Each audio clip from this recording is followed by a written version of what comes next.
जबलपुर में आयोजित 3 दिवसीय मध्य प्रदेश ध्यान महायज्ञ के द्वितीय दिवस का आयोजन अत्यंत उत्साह और आध्यात्मिक ऊर्जा के साथ संपन्न हुआ। दिन भर चले सत्रों में बड़ी संख्या में साधकों ने सहभागिता की और ध्यान, आत्मचिंतन तथा आध्यात्मिक ज्ञान के विभिन्न आयामों का अनुभव किया। सुबह सत्र में आयोजित एस्ट्रल हीलिंग एवं सर्जरी ध्यान विशेष आकर्षण का केंद्र रहा, जिसमें 700 से अधिक साधकों ने भाग लिया। इस सत्र में संचालन ध्यान रत्न पीवी राम राजू एवं सीनियर मास्टर शिल्पा मुखर्जी ने किया। इस सत्र में प्रतिभागियों को गहन शांति और आंतरिक ऊर्जा का अनुभव कराया गया। इसके बाद सोल प्लान और एग्रो प्लान विषय पर छत्तीसगढ़ भिलाई से आई सीनियर मास्टर सुवर्णा सुवी ने अपने विचार रखे। 3 दिवसीय मध्य प्रदेश ध्यान महायज्ञ चल रहा है। आज उसका दूसरा दिन था। आज सुबह के प्रोग्राम में एस्ट्रल सर्जरी हुई है। एस्ट्रल सर्जरी मतलब ये होता है कि जो अदृश्य देवी देवता भगवान जिसको भी हम मानते हैं वो अदृश्य रूप में आते हैं और हमारे अदृश्य शरीर पर काम करते हैं।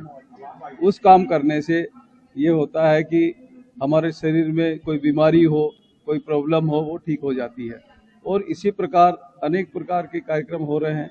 1-1 घंटे का ध्यान हो रहा है और जो सुबह का ध्यान है वो 2.5 घंटे का रहा। उसमें 6:30 बजे से 8:30 बजे तक ध्यान हुआ। उसके बाद फिर ज्ञान की जो चर्चा हुई। यहाँ पे तीनों दिन भोजन, नाश्ता, चाय सब निःशुल्क है और ध्यान भी निःशुल्क है। कितने लोग सम्मिलित हो रहे हैं? इसमें ध्यान में 500 से 550 लोग उपस्थित हैं और जो हर सेशन में लोग एक्चुअली अभी तक लोगों को ये पता ही नहीं है कि ध्यान और योग में अंतर है। और ध्यान जो है आपकी सांसों से जुड़ा हुआ होता है और योग जो है वो आपके भौतिक शरीर से जुड़ा हुआ होता है। तो ध्यान आंतरिक चेतना को जागृत कराने के लिए सांसों पर आधारित होता है।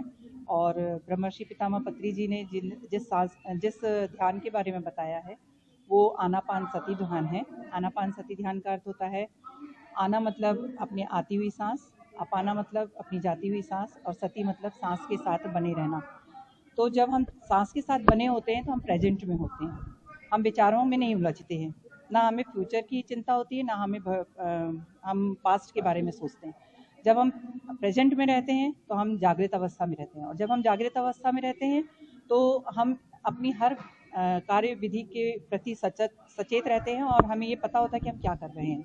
तो उस समय हम जब ये अवेयरनेस में रहते हैं कि क्या सही है और क्या गलत है, क्या समाज के लाभ के लिए है, तो हम फिर अपना व्यवहार भी वैसे ही करते हैं। जब हम अपना व्यवहार सही रखते हैं तो हम किसी प्रकार का कोई किसी के प्रति द्वेष नहीं रखते हैं, राग नहीं रखते हैं, किसी प्रकार की ईर्ष्या जलन व्यवहार नहीं होता है हमारा।